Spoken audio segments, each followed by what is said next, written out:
Once upon a time in a faraway kingdom, there lived a prince who wanted to marry a real princess. He traveled all over the world to find one, but there was always something wrong with each lady he met. They were either too tall, too short, too rude, or too shy. The prince returned home feeling sad and disappointed. One stormy night, there was a loud knock at the castle door. The king himself went to open it. There, standing in the rain, was a young woman. Her clothes were drenched, and her hair was tangled. She claimed to be a princess seeking shelter. The queen, suspecting that she might be a real princess, decided to put her to the test. She invited the young woman to stay the night and prepared a bedroom fit for royalty. The queen ordered the maids to place a tiny pea on the bedstead of 20 mattresses and 20 feather beds piled high. Only a real princess would feel the discomfort of the pea through such layers. The next morning, the young woman joined the royal family for breakfast. She looked very tired. The queen asked how she had slept. "Oh, it was terrible," she said. "I scarcely closed my eyes all night. There was something hard in the bed that has bruised me all over." The prince was overjoyed. Only a real princess could have such delicate sensitivity. He asked for her hand in marriage. The young woman revealed that she truly was a princess and had been seeking her way back to her kingdom when the storm hit. The prince and the princess were married, and they lived happily ever after, with the tiny pea kept in a glass case as a reminder of their fortunate meeting. Once upon a time in a magical kingdom, there lived a brave and kind princess named Aurora, who everyone lovingly called Sleeping Beauty. Aurora lived in a grand castle surrounded by lush forests, where fairies and talking animals roamed freely. Aurora had a special gift. She could communicate with the creatures of the forest through her enchanting lullabies. One sunny morning, Aurora decided to take a stroll in the forest.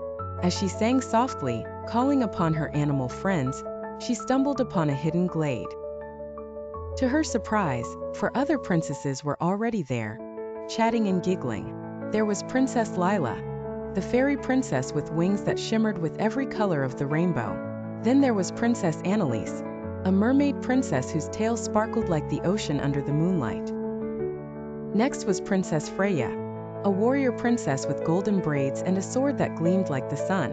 And lastly, Princess Zara, a desert princess who wore magnificent jewels that glittered with the sands of time. Aurora joined their conversation and learned that each princess had been drawn to the glade by a mysterious force, just like her. They decided to explore the glade together, and soon discovered a shimmering fountain in the center. As they approached, a soft voice emerged from the water. "Welcome, brave princesses. You have been chosen to protect the kingdom of glimmering dreams. Each of you holds a unique power that, when combined, can restore peace and harmony to our world." The princesses marveled at the magical fountain and pledged to unite their strengths. Aurora used her lullabies to calm the winds and guide their way. Lila summoned the power of her rainbow wings to create bridges over rivers. Annalise used her ocean magic to bring water to parched lands. Freya defended their journey with her sword skills, and Zara called upon her desert jewels to light their path in the darkest of times. Their journey was filled with adventure, friendship, and occasional danger, but nothing could stand in their way as long as they worked together. They battled fearsome creatures, solved ancient riddles, and confronted the dark sorceress who threatened the kingdom. In the end, their combined powers triumphed, and the kingdom of glimmering dreams flourished once more. Aurora and her four princess friends returned to the magical glade one final time. The voice from the fountain spoke again. "Thank you, noble princesses. The kingdom is safe because of your courage, unity, and love."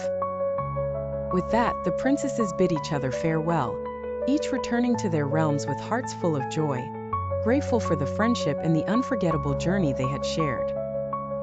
And so Aurora, the lovely Sleeping Beauty, and her four extraordinary princess friends lived happily ever after, always ready to come together whenever their kingdoms needed them. Once upon a time in a kingdom far away, there lived a king who had 12 beautiful daughters. Every night, the princesses would go to bed in their grand room, with their doors locked safely behind them. Despite the king's best efforts to uncover their secret, he could not figure out where his daughters went every night. Yet, each morning their shoes would be found completely worn out, as if they had been dancing all night long. Out of desperation, the king declared that anyone who could solve the mystery would be rewarded with one of his daughter's hands in marriage, and eventually rule the kingdom. Many princes came and went, but none could uncover the secret of the 12 dancing princesses. One day, a poor soldier named Jack arrived at the kingdom. He had been wounded in battle and was searching for shelter and food. Hearing about the king's proclamation, he decided to try his luck. An old woman he met on his way told him to avoid drinking any wine given to him, and to use a cloak which would make him invisible. Grateful for the advice, Jack headed to the palace. That night, he pretended to drink the wine given to him by the eldest princess, but poured it away when no one was looking. Pretending to fall asleep, he later put on the magic cloak.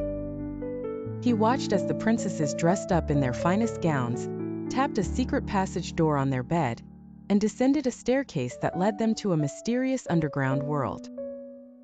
There Jack followed them to a beautiful enchanted grove and finally, a stunning palace where the princesses danced the night away with 12 handsome princes. Showed him the beautiful golden cup he had secretly taken from the underground palace as proof. As dawn approached, the princesses returned home the same way they had come, unaware of Jack's presence. The next morning, Jack recounted everything he had seen to the astonished king. The secret was revealed. The 12 princesses confessed their nightly adventures, and the magic that had concealed the passageway vanished. True to his word, the king rewarded Jack with his choice of one of his daughter's hands in marriage. Jack married the eldest princess, and they lived happily ever after, ruling the kingdom with grace and wisdom.